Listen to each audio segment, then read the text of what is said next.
In this 10-year anniversary edition of Nintendo Unboxed, we're going to be revisiting the redesigned Super Nintendo Entertainment System. If you're interested in seeing my original unboxing video of this console, you can click the link to it in the description of this video. So here is the Super NES control deck. Unlike its Japanese counterpart that would actually be released almost a year later in 1998, this 1997 US edition didn't take on a different name at all. The Super Famicom Junior had Junior appended to the title to kind of focus on its smaller form factor, which of course was considered an upgrade or a desirable feature. That's typically what we see in hardware revisions of consoles, is a smaller form factor. But here in the United States, the Super NES control deck did not get a new name. And as a matter of fact, in raised plastic here on the console, we just see the typical logo that we had been seeing ever since the console's original release here in the United States in 1991. What we would see change a little bit, though, is a little bit of the graphical presentation here. You can see we still have the geometric shapes that were featured on the original box. However, they have a little bit more of a shadowed or beveled effect to them, including those 16 dots that go along the left-hand panel here, representing the 16-bit technology. We've got 4 groups of 4 dots or bits, but this time, instead of just being one orange color, you can see there's a little bit of shading or 3D effect added to them. And speaking of 3D, we've got lots of different 3D modeled characters, such as Mario and Yoshi. These look a lot more like what was used in some of the latter Super Nintendo Entertainment System games, like Super Mario RPG, Legend of the Seven Stars. Of course, at this point, the N64 had been released for a year, and it was trying to kind of advertise that it was able to produce graphics like this, but not quite.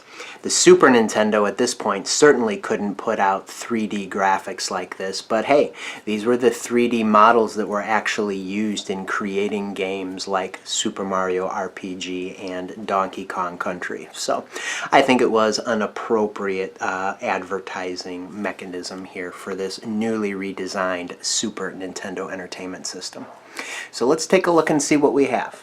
The world's most popular 16-bit video game system, which, I don't know, maybe they had some numbers to back that up, but I know that the Sega Genesis sure gave the Super Nintendo the run for its money here.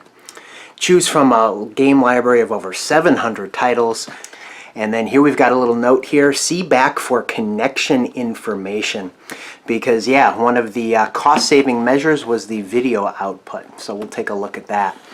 But first, we've got the long panel here. We've got some shots of the new hardware, and then a 3D model of Bowser, rudimentary 3D model of Bowser, and then kind of an artistic shot here of the power and reset buttons on the console. On the short panel, typically Nintendo reserves this for advertising for games or peripherals. Not the case here. We've just got the branding, got Princess Peach by this point, because the Nintendo 64 had come out, and Mario 64 had dubbed her, at least in the United States for the first time, Princess Peach over Princess Toadstool. And then we've got that 3D look of the Super Nintendo Entertainment System logo. On this long side, we've got a similar one, but this time with the 3D model of Mario. And then on the final side here, we have Donkey Kong, which was one of the very first 3D model games that we would see on the Super Nintendo Entertainment System. But here we've got the actual controller. There's a little bit of an aesthetic difference between the original and the one included with this revision. On the back of the console here, let's see, or back of the box rather, there we go, get it turned around right. Got lots of screenshots and logos for some of the latter games that were popular at the time here. So let's see, we've got sleek new design. The Super NES control deck comes home in a new, sleek, compact design. Custom 16-bit technology allows for over 32,000 dazzling colors, high-resolution graphics, and exciting 8-channel stereo sound. With a game library of over 700 titles, this is the ideal home video game system for the first-time game player. Just the exact same way Nintendo was marketing the NES when the Super NES was released. That's typical how they rolled back then. The newer console was for the older advanced gamer, and in this case that would be the N64, while the older, kind of on its way out the door console, in this case the Super Nintendo Entertainment System, was for his or her younger brother or sister. So, amazing play control. Shaped to fit comfortably in your hands, the Super NES controller provides great play control. I agree, it's my favorite controller of all time. 8 buttons plus the standard control pad, or we call D-pad, allows play control options for any type of game. Well, except for games that require analog control, but that's for the N64 to continue on with. What you get. This set includes control deck, AC adapter, 1 controller, stereo AV cable, and software is sold separately. So that's kind of interesting that they bullet point that. There shouldn't be a bullet point there because that's not what's actually included. No particular software with this version. There were some configurations that I believe included Yoshi's Island. However, this one does not. But I still think the inner packaging has the little slot where the game would be included. We'll take a look at that. But this one was kind of the control series. You got to control which game you picked up. You didn't get one with it. So here's information for Nintendo's consumer service department. And then on the front we saw connection information described in the back. Connection information, either a TV or a VCR is what you would need with composite video in. If your TV or VCR does not have audio-video connections as shown above, you will need a Nintendo 64 RF switch and RF modulator set, which is sold separately. So yeah, by this time, even though we were still using CRT TVs, composite video was pretty much the standard. RF was a thing of the 80s. So we will see that the RF output is completely removed from this hardware revision. So you would need the AV cable or an AV input on your TV. So we've got Donkey Kong Country 3, Arkanoid, Kirby Superstar, Tetris Attack, Tetris and Dr. Mario Combo Kart, F-Zero, Space Invaders, the original Donkey Kong Country, and Super Mario Kart. And a lot of these are denoted as Player's Choice Nintendo Million Seller. They were rebranded and repackaged a little bit. Interesting that they didn't include Legend of Zelda: A Link to the Past, because that was a very, very popular game that received that million seller treatment. A new trope that we would see in the packaging, and it would follow throughout many of Nintendo's products, I think up until probably the GameCube, is this cutout in the back of the box here, so that the serial number that's actually on the console itself, you're looking at the console through this little window here, at the point of sale at the retail store you bought this, they would scan this so that it would ring up the price, and then they would pair it with the actual serial number to prevent fraudulent returns. So it's kind of a way to prevent that. So it says Nintendo Customer Service Policy. If you need assistance with this product, call the number before returning to the store where purchased. Well, to be honest with you, if it was within their return policy time frame, it's a lot easier just to return it to the store. But store return policies vary by retailer. Returns to Nintendo from retailer are limited to a maximum of 90 days from purchase. So there's the serial number through the window there. So let's take a look and see the actual console to which that sticker is affixed. So like I said, this is a kind of they were calling it the control set. Control set because you had control over the game that you bought with it. There was no game included with this one, although some versions included Yoshi's Island and maybe some other games that I'm not aware of. And those pack-in games would be tucked right in this little portion here. Of course, without any dust cover. I tried putting a game in here when I was repackaging it, and with a dust cover it wouldn't fit. Without a dust cover it would. So definitely by this point Nintendo was no longer providing dust covers. Very small, very small amount of documentation provided here. No poster.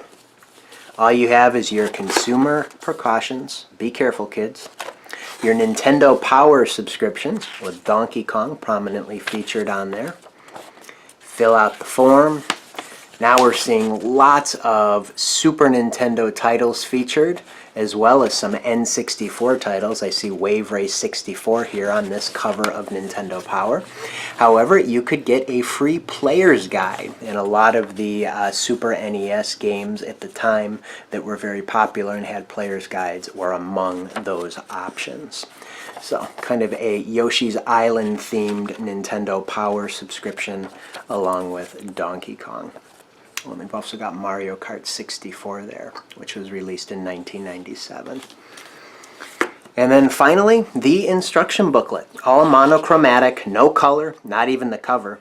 Typically the cover would at least be in color, and then the text would be black and white, but not in this one. So we've got our seal of quality and various sections here listed in the table of contents. What's included with your system here, you've got the control deck, your stereo AV cable, your AC adapter, which is still keyed to the Super Nintendo Entertainment System. It's not backwards compatible with any other US Nintendo console. It was a very unique AC adapter. Whereas the Sega Genesis AC adapter is usable on lots of different video game systems. Then you've got your redesigned controller there. Throughout my unboxing series, we've seen these coax-in diagrams in several of the manuals. Here it's going to tell you, yeah, you're going to have to buy something else. You're going to have to buy that RF modulator that was created for the N64 if your TV has something that looks like these bottom two. With the top, video and audio, those RCA ports, you could use those. And that's how you make the connection to the TV and how you make it to the console. You might need to pare down the stereo audio to mono using an adapter in case your TV doesn't have stereo audio. And this is how you would use the RF modulator that was also compatible and actually designed for the N64. You plug that into the multi-AV port and then the RF cable into the back of that, which then screws on to that threaded coaxial in on your TV. So yeah, lots of pages of RF hookups here. Even if Nintendo was no longer providing all the hardware you needed to make those connections, at least you had detailed instructions for how to do that. Because even here, we've got, if you were connecting this to a TV that was so old it didn't even have the threaded coax input, well, you could use this adapter, but you'd have to find it on your own. So lots of instructions for RF. And then we get to hooking the Super NES up to the same TV as an NES. Funny they're not mentioning the N64 though. Because you could potentially do all three if you were using RF switches. You could daisy chain all three of those RF switches together and have all three of them hooked up to your TV, albeit with very poor audio-video quality. And then of course making your connection to the power. Plugging in your newly designed Super NES controllers, how to operate it using the power switch and inserting and removing cartridges, and then troubleshooting. It's all descriptions now. I'm not seeing any screenshots. In the NES and original Super NES manuals, we saw screenshots of the potential issues you could be having. So. Lots of pages of troubleshooting, and then our warranty information, a parts order form, and then a blank final page. Alright, so that does it for the paperwork here. Let's see what was actually included in the package, starting with the redesigned Super Nintendo Entertainment System itself. I'll use that serial number cutout here to kind of pop it up through the styrofoam, take it out of its bag. And we will see a very, very similar, almost identical form factor to the Famicom or Super Famicom Junior, right down to that kind of scalloped edge here, which was an original design cue we saw on the Super Nintendo Entertainment System. So we got our two controller ports there, 1 dot for player 1, 2 dots for player 2. On the back, we've got our AC adapter with the power in. Very unique connector plug there, pretty much only for the Super Nintendo Entertainment System. No change, though, between this revision and the original Super NES, however. There's the sticker for your Nintendo World Class Service Center if you needed to call for repairs, and then your multi-AV out, which, like its Japanese counterpart, the Super Famicom Junior, one of the flaws that has been identified about this revision is that some of the video outputs have not been removed. They're pretty much here. The GPU here is capable of outputting not only composite video through this port, but also S-video and I believe RGB. But for whatever reason, if it was cost saving or something else, Nintendo did not make those connections on the motherboard. There's no traces connecting those pins from the GPU to this port here. So you can mod it so that you can make those connections. But out of the box here, in retail form, you can only output composite video with this redesigned Super Nintendo Entertainment System. So on the back here, we've got that serial number sticker we saw, and then the model number information here with some specs, it looks like.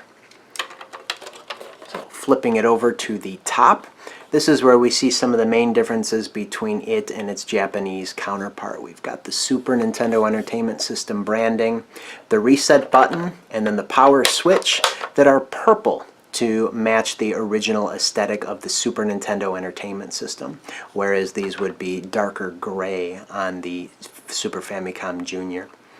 One of the main differences, however, is the cartridge slot, not only between this model and the Super Famicom Junior, but also between the original Super Famicom and the original Super Nintendo Entertainment System.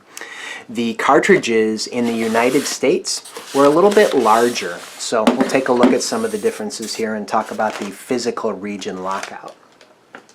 So here I've got both the Japanese and US revisions of the Super Nintendo Entertainment System and Super Famicom. And I've got the corresponding copies of The Legend of Zelda, Triforce of the Gods, and Link to the Past. So pretty much the same game, but you can see that the Super Nintendo Entertainment System cartridge is quite a bit wider than the Super Famicom one, even though the actual PCB board inside is exactly the same. In my unboxing video for the Super Famicom Junior, I told you that if you were able to get this PCB board to interface with the cartridge slot on the opposite region console, you would get it to run. It's a physical lockout at play here because the North American Super Nintendo cartridge will not fit in the slot for either this redesigned Super Famicom or the original Super Famicom. And this cartridge for the Japanese Super Famicom, while it will fit in the cartridge slot, there is another level of physical lockout at play here within the cartridge slot itself. And that takes the form of two plastic tabs, one right here and then one right here. So of course, the outer shell of the cartridge hits those before the pins are able to be inserted into the connector. So that's just the physical region lockout that Nintendo was employing. And at that time, you know, it wasn't as easy just to hop online and buy a game bit to unscrew cartridge shells and, you know, switch things around to get things to work. You had to put forth a little bit more effort.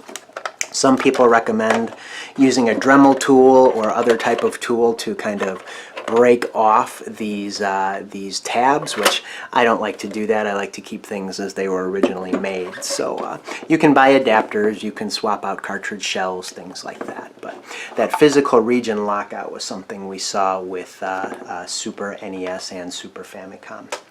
But other than that, these two are largely identical. So let's take a look and see what else was included in the packaging. Only one controller this time, unfortunately. And it's the redesigned controller. And then of course we have our AC adapter, keyed to use that purple plug that will work only with the Super NES. And then of course our proprietary Nintendo stereo AV cables. This is a later edition model of them, so we've got a black plug instead of a gray plug that was included with the earlier ones. So that's something you want to take a look at for collector's purposes. So let's take a look at this redesigned controller. It's going to be pretty much the same issue as the Japanese one. A little bit of a different color that I mentioned in my unboxing for that console. So as we take a look at the two, I've got the Japanese one for comparison. I don't know, in my opinion there's a little bit more of a yellowish, or I don't know, just plain pure gray tint to the plastic here, where the US model has a little bit of a very, very light lavender color. Kind of matches the aesthetic of the buttons here. But again, the buttons are concave for Y and X and convex for B and A to give kind of a tactile distinction between them. Because that was quite a lot of buttons for one thumb there, but the Japanese version of the controller did not have that. One thing that they do have in common, though, is Nintendo, as I've mentioned, is starting to unify their branding. They're not mentioning Super Famicom or Super Nintendo Entertainment System. Instead, much like the Nintendo 64 controller, just the Nintendo logo etched into the controller. And we see that unification on the back as well.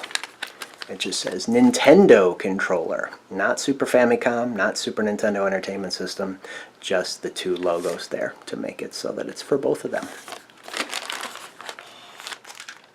So there you have the redesigned Super Nintendo Entertainment System. I hope you enjoyed this unboxing video, and will stay tuned to World of Nintendo for lots more content that I'm going to have just like this one, including my 10-year anniversary of the Nintendo Unboxed series, in which I'm going to be reshooting some of my older videos in an attempt to upgrade the video quality. The calendar for the releases of those has been up on the screen, so definitely stay tuned and check those out. Until the next one, take care.